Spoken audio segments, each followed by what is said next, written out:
Hello, well it's Locktail 62, the Vesper, or Vesper Martini. This is a pretty special drink. Not too many cocktails came to us from fiction and turned into reality.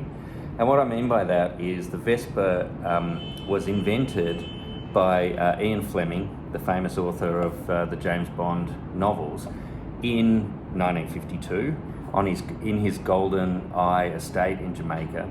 And in 1953, with the release of the novel Casino Royale, James Bond introduces the world to the Vesper Martini when he instructs the bartender how to make the cocktail. So we know the recipe because it's from the immortal lips of James Bond in the very early days before he decided whether to have vodka or gin martinis, whether they needed to be shaken or not stirred. His first cocktail, the first cocktail in the whole James Bond world, is the Vesper. And in his words, the instructions are 3 measures of Gordon's gin, 1 of vodka, half a measure of Kina Lillet, shake it well until it's ice cold, and add a large thin slice of lemon peel.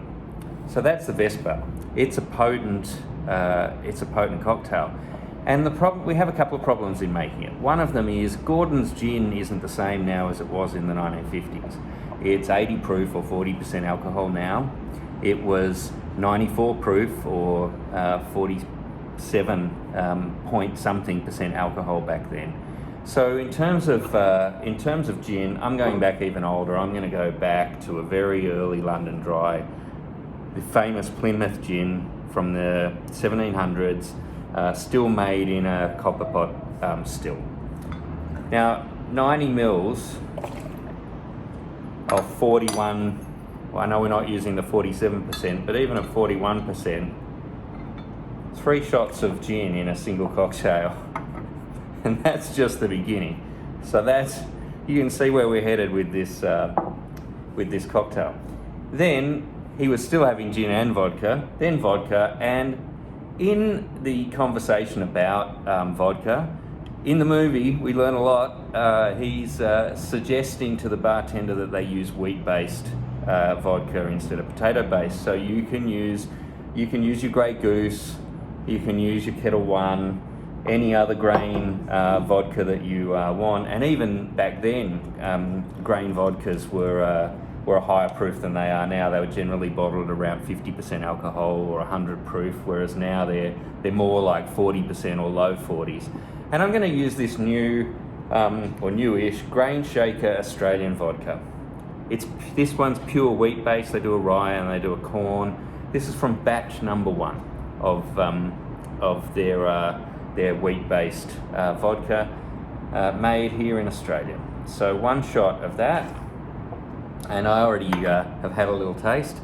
Very happy with this ingredient going in the cocktail. You get that smooth wheat vodka flavour that's not going to interfere too much with the recipe. Now, back in the 1950s, they also used Kina Lillet. Now, Kina Lillet was sort of the precursor to Lillet Blanc. They sold it for 100 years from 1887 to 1986.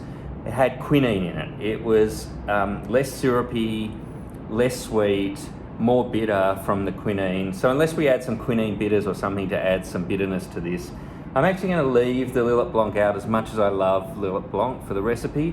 And I'm going to actually swap it for Dolan Blanc. It's a little bit drier, it's a little bit thinner. I'm not going to get the bitterness of the Kina Lillet with the quinine. But if I really wanted to get fussy, I could add some quinine into the mix. But it is a little bit closer in terms of just the thinness and the dryness. And the other great advantage with the Dolan is that it's completely clear. So I'm keeping this cocktail completely clear. So I want 15 mils or half a shot of that. Now this is where the Bond stuff really gets interesting. Normally with these sorts of ingredients, spirits, no citrus, we would just stir this cocktail. So stirred, not shaken. But it's part of the theatre of Bond to actually shake these cocktails and get it very cold. In fact, his instruction is to shake it to the point that it's ice cold. Now the negatives are chips of ice. Certain spirits bruise a little bit when they're shaken. So if you don't need to shake a cocktail because you haven't got citrus or egg white or something else, generally the rule is not to. But we're not going to bruise this vodka, and we're not going to bruise this gin. And I guess the lesser known fact is that shaking a cocktail actually wakes up vermouth. It opens the flavour of the vermouth. So for that 15 ml of vermouth that we've got in there, by shaking the cocktail, we're actually doing it some favours. We're probably going to improve the overall flavour, and we're certainly being authentic to Ian Flemming and James Bond, who named the cocktail after the double agent Vesper Martini. So this is you do my maths on the fly, 135 ml plus a little bit of dilution from the ice. It's about 150 ml cocktail. It's a 150 ml cocktail that is all alcohol. You know, the two main ingredients there were above 40% alcohol. The vermouth's alcohol as well, even though it's at a lower percentage. Garnish with that thin slice of lemon. You can add a little bit of lemon zest oil on top of the cocktail if you want. Drinking this whole cocktail is basically akin to drinking a sixth of a bottle of full strength gin. So that's pretty strong. And in James Bond's own words, I never have more than one drink before dinner, but I do like that one to be large and very strong and very cold and very well made. I hate small proportions of anything, particularly when they taste bad. The drink's my own invention. So here's to James Bond, another one coming out. It's Friday afternoon in Sydney. We're increasingly getting out of lockdown. The numbers are still staying low so far. So on a Friday afternoon, just starting to get a little bit wet from the rain here. Why not make yourself a cocktail? Why not make it a pre-dinner Vesper, especially if you're going to go and watch the new James Bond film. Be careful though. This is not a drink to be trifled with.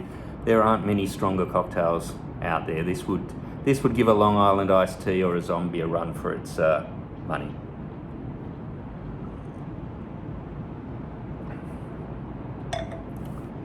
And it tastes dangerously good for a cocktail with that much alcohol in it. Anyway, bye for now. We're the next cocktails are going to be a Casino Royale, which I already did on the celebration of lockdown, so I get a day off while I post a video. And then I'm doing a really weird one, a carnivore's cocktail, the bull shot.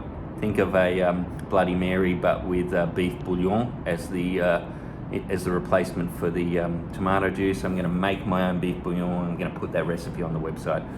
So here's to you, here's to summer, here's to beating the pandemic, and here's to James Bond. Shaken, not stirred.